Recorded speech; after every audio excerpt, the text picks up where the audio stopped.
नमस्कार मित्रों, astro talkies में आप सभी का स्वागत है।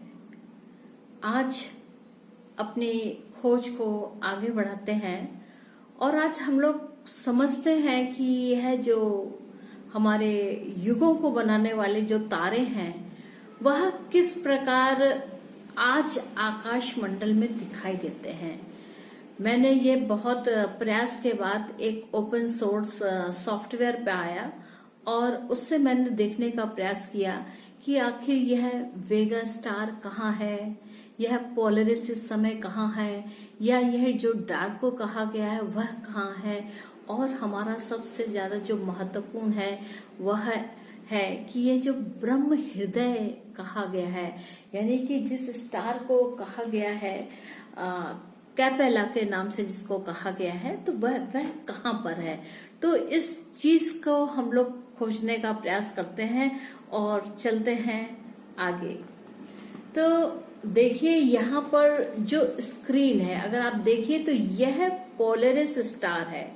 आप इसे ध्यान से देखिए, यह पोलरिस स्टार है और इसके साथ ही साथ यानी कि वर्तमान समय में आज की जो डेट है, आज की तारीख में हमारी जो पृथ्वी का जो केंद्र बन रहा है या आकर्षण का जो केंद्र बन रहा है वह यह पोलरिस स्टार है, या इसे ध्रुव कहते हैं।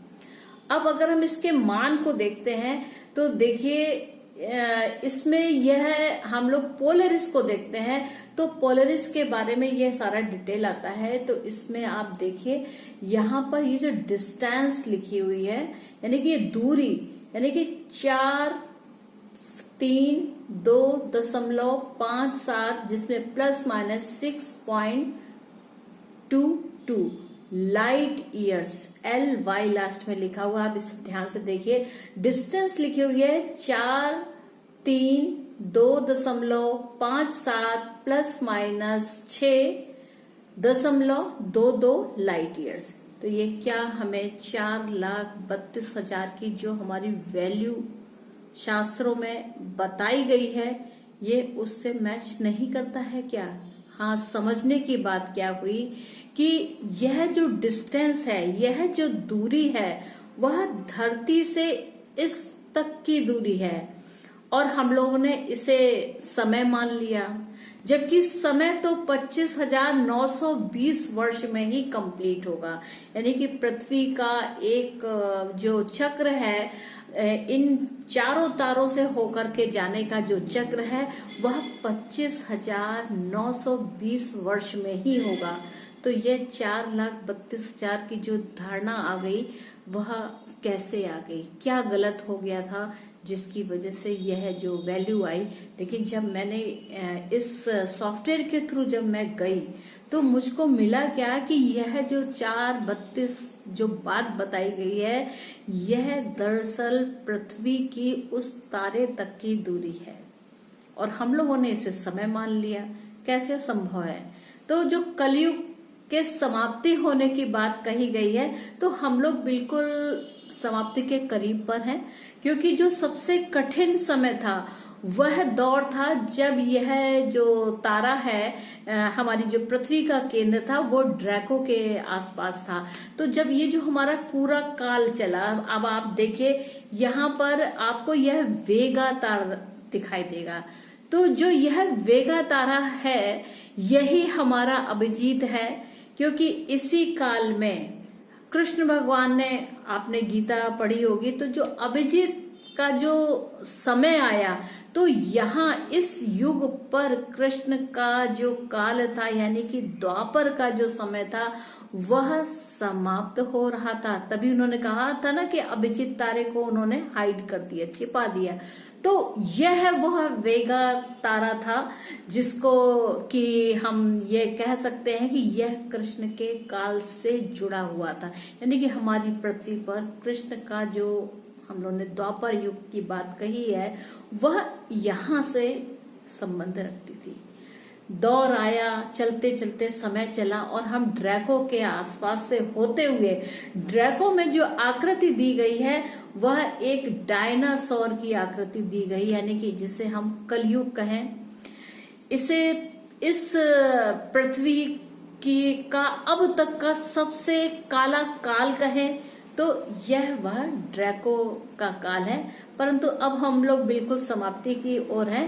अब यहाँ से हमारे उत्थान का समय शुरू होता है जब हम पोलरिस तारे के पास पहुंचते थे। देखिए, अगर आप इस चित्र को देखिए, इसमें बिल्कुल क्लियर दिख रहा है कि यह पोलरिस है।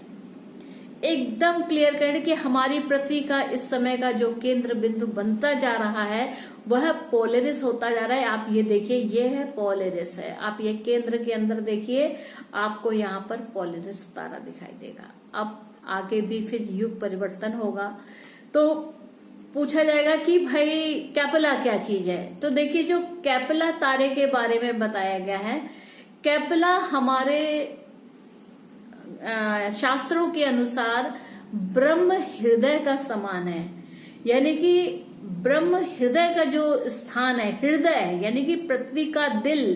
पृथ्वी का दिल क्या होता है? जो सतयुग यानी कि इस काल में जब यह कैपेला तारा था, जब हमारी पृथ्वी का केंद्र जो पोल है, आकर्षण का जो केंद्र था, वह कैपेला तारा था। यानी कि वह तब सतयुग था। तो आज अब से जो ये पोलरिस तारे की जो यात्रा है वह धीरे धीरे समय के साथ बढ़ते बढ़ते इस कैपेला तक पहुंचेगी और इस कैपेला के बाद पुनः वेगा पर आएगी। तो इस प्रकार यह पूरा संपूर्ण चक्र चलेगा। तो हम लोग का सारे युग देख सकते हैं। हम लोग तो जीवित नहीं रहेंगे, लेकिन हाँ, हमारी आने वाली पीढ़ियां इसे निश्चित तौर से देखेंगी। और ये बहुत ही इंटरेस्टिंग है और मुझे ये सॉफ्टवेयर मिला और आप चाहें तो आप भी इसे देख सकते हैं।